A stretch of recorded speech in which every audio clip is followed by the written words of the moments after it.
Sir, ಇಲ್ಲಿ ಈ ಅನಾಥಾಶ್ರಮದಲ್ಲಿ ನಾವು ಪ್ರತಿ ವರ್ಷ ಸೆಪ್ಟೆಂಬರ್ 25ನೇ ತಾರೀಕು ವರ್ಲ್ಡ್ ಫಾರ್ಮಾಸಿಸ್ಟ್ ಡೇನ ಆಚರಿಸ್ತೀವಿ.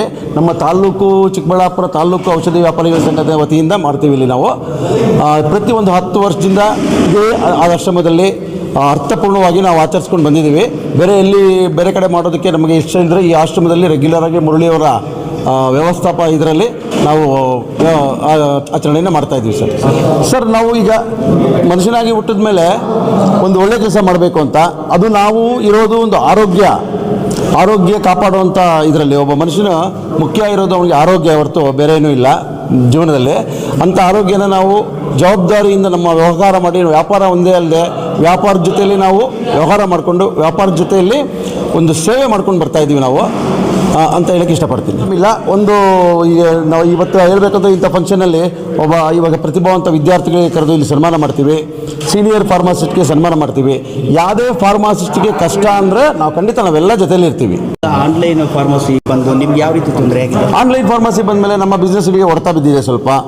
ಬಟ್ ಅದರಿಂದ ಆ ಥರ ಆಗ್ತಾ ಇದೆಯೋ ಏನೋ ಬೇರೆ ಥರ ಎಫೆಕ್ಟ್ ಆಗ್ತಾ ಇದೆ. ನಮ್ಮ ಫಾರ್ಮಸಿಗಳಿಂದ ಡೈರೆಕ್ಟಾಗಿ ಫೇಸ್ ಟು ಫೇಸ್ ನಾವು ವ್ಯವಹಾರ ಮಾಡೋದ್ರಿಂದ ಯಾವುದೇ ಥರವಾದ ಇದಾಗೋದಿಲ್ಲ. ಪ್ರಿಸ್ಕ್ರಿಪ್ಷನಲ್ಲಿ ಇದ್ದರೆ ಆ ಪ್ರಿಸ್ಕ್ರಿಪ್ಷನಲ್ಲಿ ಏನಿದೆಯೋ ಅದನ್ನು ಮಾತ್ರ ಹಾನರ್ ಮಾಡ್ತೀವಿ, ಬಿಟ್ಟು ಬೇರೆ ಏನು ಕೊಡೋಕ್ಕೆ ಸಾಧ್ಯವಿಲ್ಲ, ಕೊಡೋದು ಇಲ್ಲ. ಈ ಆನ್ಲೈನಲ್ಲಿ ಏನಾಗುತ್ತೆ ಅಂದರೆ ಅವ್ರು ಯಾವುದೋ ಫೇಕ್ ಪ್ರಿಸ್ಕ್ರಿಪ್ಷನ್ ಕೊಟ್ಟಿರ್ತಾರೆ. ಅದರಿಂದ ಅವರು ಅಲ್ಲಿ ನಡೆಯುವಂಥ ಅವಕಾಶಗಳಿರ್ತವೆ ಸರ್. ಉತ್ತಮವಾಗಿ ಡಾಕ್ಟ್ರು ಏನು ಪ್ರಿಸ್ಕ್ರಿಪ್ಷನ್ ಬರ್ತಾರೋ ಅದಕ್ಕೆ ನಾವು ಹಾನರ್ ಮಾಡ್ತೀವಿ. ಪೇಷಂಟಿನ ಆರೋಗ್ಯನ ನಾವು ಗಮನದಲ್ಲಿಟ್ಕೊಂಡು ಎಲ್ಲ ವ್ಯವಹಾರ ಮಾಡಿ ನಮ್ಮ ಸಂಪಾದನೆ ಒಂದೇ ಅಲ್ಲ ನಮಗೆ ಬೇಕಾಗಿರೋದು, ನಾವು ಒಂದು ದೇಶದ ಸೇವೆ ಕೂಡ ಮಾಡ್ತಾ ಇದ್ದೀವಿ ಅಂತ ಈ ಮುಖಾಂತರ ಇಟ್ಕೊಳ್ತೀನಿ. ವ್ಯಾಪಾರ ಒಂದೇ ಅಲ್ಲ, ಸಾರ್ವಜನಿಕ ಜೀವನದಲ್ಲಿ ನಾವು ವ್ಯಾಪಾರ ಒಂದು ಬಿಟ್ಟು ಆಮೇಲೆ ನಂದಿ ಗಿರಿ ಪ್ರದಕ್ಷಿಣೆ ವರ್ಷಕ್ಕೆ ಒಂದು ಸಾರಿ ನಡೆಯುತ್ತೆ. ಯಾವುದು ಇದಕ್ಕೆ ಆಷಾಢ ಮಾಸ ಕೊನೆ ಸೋಮವಾರ ನಡೆಯುತ್ತೆ. ಪ್ರತಿ ವರ್ಷ ನಾವು ಏನು ಮಾಡ್ತಾಯಿದ್ವಿ, ಇದೇ ಸುಲ್ತಾನ್ಪೇಟೆ ಇದೇ ಆಶ್ರಮ ಮುಂದೆ ಸುಮಾರು 10,500 ನಾವು ORS ಜ್ಯೂಸನ್ನು ಈ ಭಕ್ತಾದಿಗಳಿಗೆ ಇದೇ ಆಶ್ರಮ ಮುಂದೆ ನಾವು ಉಚಿತವಾಗಿ ಕೊಡ್ತಾ ಇದ್ದೀವಿ. ಆಮೇಲೆ ನಾವು ಈ ಸುಮಾರು ಫಂಕ್ಷನ್ಸ್ಗೆಲ್ಲ ಈಗ ಉಚಿತವಾಗಿ ರಕ್ತದಾನ ಶಿಬಿರ ಆಗಿರ್ಬೋದು, ಬೇರೆ ಆರೋಗ್ಯ ಮೇಳದಲ್ಲಾಗಿರ್ಬೋದು, ನಾವೇ ಸ್ವಂತ ನಮ್ಮ ಎಲ್ಲ ಫಾರ್ಮಸಿಸ್ಟು ಹೋಗಿ ಉಚಿತವಾಗಿ ಸ್ವಯಂ ಪ್ರೇರಿತವಾಗಿ ಅವರಿಗೆ ನಾವು ಉಚಿತ ಸೇವೆ ಮಾಡ್ತಾ ಇದ್ದೀವಿ.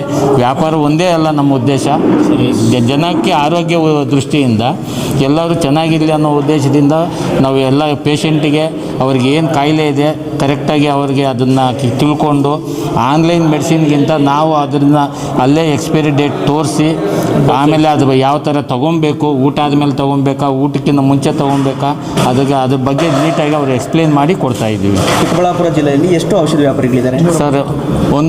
ನಮ್ಮ 130 ಇದೆ ನಮ್ಮ ತಾಲೂಕಲ್ಲಿ. ನಮ್ಮ ಚಿಕ್ಕಬಳ್ಳಾಪುರ ಟೌನಲ್ಲಿ ಒಂದು 80 ಇರ್ಬೋದು. ನಾವೆಲ್ಲರೂ ಕಾನೂನಿನ ಚೌಕಟ್ಟಿನಲ್ಲಿ ಯಾವುದೇ ರೀತಿ ಇಲ್ಲಿ ತನಕ ಯಾವುದೇ ತೊಂದರೆ ಆಗಿಲ್ಲ. ಆಗದೇ ಇರೋ ಥರ ನಾವೆಲ್ಲ ಒಗ್ಗಟ್ಟಾಗಿ ಇಲ್ಲಿ ವ್ಯಾಪಾರ ಮಾಡ್ಕೊಂಡು ಹೋಗ್ತಾ ಇದ್ದೀವಿ.